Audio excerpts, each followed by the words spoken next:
250-аас 300 мянган монголчууд гадаадад янз бүрийн ажил хөдөлмөр эрхэлж амьдарч байгаа. За тэр дунд оюутнууд ч байгаа, хувь бизнестэй усууч байгаа, хараар байгаа усууч байгаа, бичвэрнтэй усууч байгаа. Өнөөдөр та бүхэнтэйгээ би гадаадд байдаг монголчуудын тухай, за даа ялангуяа мөнгөний тухай ярилцъя гэж бодлоо. Let's talk about money. Hi. Хөрөнгө оруулагч, lifelong learner Тэмүүлэн байна. За би мөнгөнд дуртай. За юуны өмнө ярианд орохоос өмнө та бүхнээс би нэг юм гуймаар байна.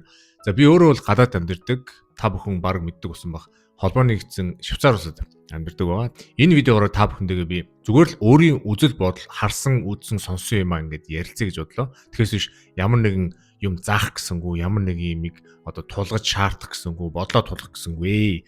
Тэрийг та бүхэн зөөр ойлгоорой, авахын аваад хаяхын хаяна үстэй гэж хүсмээр байна. Ингээд видеонд орцгоё.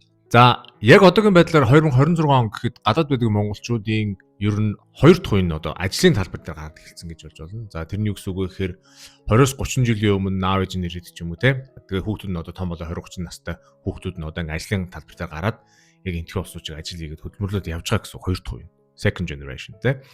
За 20-30 жилийн өмнөх үеийг бодох юм бол гадаадд байдаг монголчуудын амьдрал эрс өөрчлөгдсөн, дээшилсэн. Тэрний юу гэсэн үг юм бэ гэхээр бид нэр ухаандаа учраа олоод сурцсан гэсэн үг. За мэдээж гадаадд сурах гэж ирж байгаа оюутнуудын тоо маш их болж байгаа сүүлийн үед. За тэгээд тэрнээс гадна мэдээж гадаадд ажиллаж амьдралаа дэвшүүлэх гэсэн хүмүүсийн цуваа одоо тасрахгүй байгаа. За тэр хүмүүс бас буруу арга байхгүй. Ерөнхийдөө гадаадд ирж байгаа хүмүүсийн одоо ихэнх хувь нь эд ажилдаг одоо эдгээр залуу насны дээр явж байгаа хүмүүс байдаг. Тэгээ ер нь 50-аас дээш гарчингуудаа гадаад гарч амьдралаа өөрчлөе, эсвэл гадаад гарч амьдрий, ажиллая гэсэн хүмүүс ер нь ховор байдаг. Тим шийдвэр гаргах хүмүүс ер нь ховор байдаг. Тэгээд энэ хүмүүст буруу аргагүй гадаад амьдарч байгаа хүмүүс юм. За би хувьдаа бол ийм хүмүүсийг гадаад гарч ажилласаа, амьдраасаа, мөнгө хийгээсээ, тэгээд юм үзээсээ, нүд талаасаа гэж хүсдэг. За гадаад байдаг улсууд учраа олцсон одоо амьдрал нь дээшилсэн гэсэн юу гэсэн үг юм бэ гэхээр орлого нь нэмэгдсэн гэсэн үг. За орлого нэмэгдсэн гэдэг нь юу гэсэн үг юм бэ гэхээр орлого олох илүү олон одоо боломжтой болсон гэсэн үг тий. Хувийн бизнес эрхэлж гээ, ажил хийж гээ. Яг энтхийн одоо гадаадын хүмүүс шиг адилхан ажил хийж гээ, ажлын талбар дээр янз бүрийн гой ажил хийгээд гээ, Microsoft ажиллаж гээ, Amazon ажиллаж гээ. За яг эндээс гадаад байдаг монголчуудын ихэнх монголчуудын одоо асуудал нь эхэлдэг. За би үүгээрээ тэр хүмүүсийг мөнгөө яаж захиран зарцуул гэдгийг заах гэсэнгүү хамгийн гол нь ямар их боломжийг алдаад байна гэдгийг хэд хэдэн жишээн дээр тайлбарлаж хамтдаа ярилцъя гэж бодлоо. За нэгдүгээрт нь болонгууд лайфстайл нь дагаад өсөддөг. За лайфстайл нь хамт өсөддөг нь юу гэсэн үг юм бэ гэхээр ер нь ганцхан монголчууд биш, ер нь хүмүүсийн орлого нэмэгдэх тусам зарлага нь дагаад өсөддөг. За үүнийг би лайфстайл инфляц гэж яриад байгаа. За мэдээж орлого нэмэгдээд те мөнгөтэй болохоор гоё юм эдэлж хэрэглэх, ер нь гоё юм үзмээр санагдаж магадгүй. За тэгэд угаасаа ч тэгнэ. Тэгэд яванда тэр нь болохоор амьдралынх нь нэг хэсэг нь болцсон. За дараа нь тэрийг ингээд болох гэхээр эсвэл зардлаа багасгах гэхээр тэр маш хэцүү болсон байдаг. За тэгэхээр ерөнхийдөө Монголд яаж амьдарч ирсэн, эсвэл урд нь яаж амьдарч ирсэн, яг л тэр хэвээрээ ингээд амьдрал нь хэвээрээ үргэлжлээд идэг. Тэгээ овооччод одоо цаашаа хийсэн юм байхгүй, нэг амьдрал нь дээрцсэн юм байхгүй. Ингээд ерөнхийдөө ингээд нэг түвшинд ингээд яваад байдаг. Учир нь лайфстайл инфляц юм аа. За хоёрдугаарт нь болонгод бүгдээрээ биш ч гэсэн ер нь ихэнх гадаадыг зорж байгаа залуучуудын хувьд бол байр машин авах нь хамгийн амьдралынх нь хамгийн том мөрөөдөл нь болцсон байдаг. За буруутах аргагүй. За тийм ч учраас гадаад дээр газ мөнгөтэй болоод байрны мөнгө хийчихэд, машины мөнгө хийчихэд тэгээ буцъя гэсэн бодолтой байдаг. Тэгээд гадаад ирж ажиллана, амьдрын гэдэг нь газ мөнгөтэй болъё гэснээс илүү өөр авч сурч болох юмнууд зөндөө байдгаа гэдэг хэлэх гээд байна. За жишээлбэл хэлийн сурах ч юм уу, соёлын сурах ч юм уу, өөр ямар нэгэн технологи сурах ч юм уу тийм. За тэгээд миний бодлоор хамгийн том асуудал нь байр машинтай болмоор байна гэдэг мөрөөдөл юм аа. За энийг бол буруутгах гээгүй. Яагаад тэгэхээр Монголын нийгэмд байргүй машингүй бол чи амжилтанд хүрээгүй, азгүй, амжилтгүй яваа одоо нэгэн гэдэг тийм хэмжүүрийг босгоод өгсөн. Тийм учраас хүмүүс яаж игээд байртай болохыг хүсдэг, яаж игээд машинтай болохыг хүсдэг. Тэгээ бусд нь бол хамаагүй гэдэг тийм бодолтой. Тэгээд ганц Монголд биш, ер нь өөр олон улсад янз бүрийн одоо тийм хэмжүүрүүд тогтцсон байдаг. Миний хэлэх гээд байгаа зүйл нь нэгэнт харь орныг зориод маш их хөдөлмөр, маш их мөнгө зараад, маш их нулимс, маш их тэр хүс ингэж гаргаад зөвхөн байр машинтай боллоо гэхэд одоо тэр нь одоо маш үнэтэй болцсон байр машин болж тарах гэдэг байхгүй юу? Тийм учраас байр машин хамгийн сүүлийн мөрөөдөл биш байгаасаа тэрнээс илүү том мөрөөдөл. Байр машин бол зүгээр л анхны ингэ нэгдүгээр мөрөөдөл. Тэрнээс гадна цаашаага 100 мөрөөдөлтэй байгаасаа гэдэг үгнээс би энийг яриад байгаа маа. За ялангуяа гадаад гарч байгаа те залуучуудаа хандж ингэж яриад байгаа маа. За 3 дугаарт нь олсон хэдэн цаасаа яах вэ? Байр машиныхаа мөнгийг хийчлээ, байр машин авчлаа. За тэгээд үлдсэн мөнгөөр яах вэ? Ихэнх хүмүүс нь үлдсэн мөнгөөр яахаа мэдтгүү. Ихэнхдээ Монгол руу ах トゥ амраг садан те найс нөхд рүүгээ мөнгө явуулдаг. Бурууд харахгүй. Би яагаад энийг яриад байна гэхээр энд алдж байгаа маш том боломжуудыг хараад байгаа учраас ингэж яриад байгаа маа. За одоо үед 26 онд дэлхийн хаанч амьдарч ирсэн, ямар ч улсад амьдарч ирсэн хүн болгонд хөрөнгөний зах зээлд орох тийм боломж маш их болсон.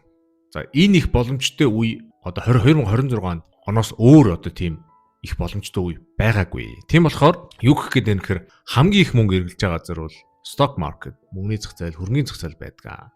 Тэгэхээр хөрөнгөний зах зээлд олон хэдэн төгрөгөө оруулаад өөрийнхөө мөнгөний сэтгэл зүг ойлгоод ер нь хөрөнгөний зах зээл яаж ажилтг юм бэ? Яадаг юм бэ? Ер нь энэ дэр мөнгө өсөх боломжтой юм уу, боломжгүй юм уу гэж өөрийгөө жоохон апдейт хийж, өөрөө тэрийг жоохон уншиж, ойлгож, ер нь хөрөнгөний зах зээл юу байдгийг, энэ ер нь оруул яадаг юм гэдгийг ойлгож үзэх хэрэгтэй юм санагдаад тийм ба. Тэгээд миний хувьд юу гэж хэлэх гээд байна гэхээр яг хүн ингээд мөнгө олоод банкнд ингээд хадгалж болно. Гэхдээ хөрөнгө босгодог газар бол банк биш. Хөрөнгө босгодог хөрөнгөтэй болдог те generational wealth гэж яриад байгаа. Одоо хүүхдүүдэд өвлүүлэх тийм хөрөнгөтэй болдог газар бол зөвхөн хөрөнгөний зах зээл байдаг. Одоогийн байдлаар тийм.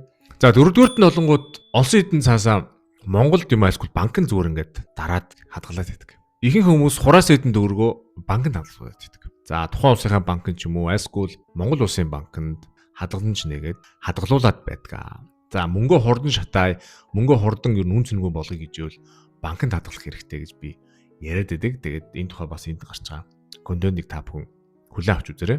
Тэгээд бидний дунд нэг буруу ойлголт байдаг. За тэр нь юу юм бэ гэхээр Монголд одоо хадгаламжийн хүү 12-оос 15% байна. За гадаад болонгууд макстай 2% байна. Тийм болохоор Монгол нь илүү ашигтай, илүү хүү өгж байна гингуудаа.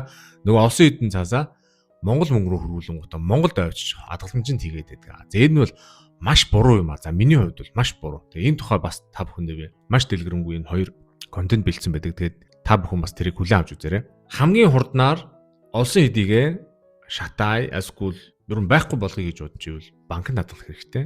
Үгүй өөрөөр хөрөнгөтэй болъё, ер нь мөнгөтэй болъё гэж бодож ивэл ер нь хөрөнгөний зах зээлийг сонирхох хэрэгтэй. Ер нь хөрөнгөний зах зээл гэдэг зөвхөн баян усуудын оролдог одоо тоглоом биш. Хамгийн их мөнгө эргэлдэж идэг мөнгөө ядарч шатаахгүй одоо байранд нь байлгах өсгөх ч юм уу. Тийм боломжтой газрууд нэг бол хөрөнгөний зах зээл юм аа гэж хэлэх гээд байна.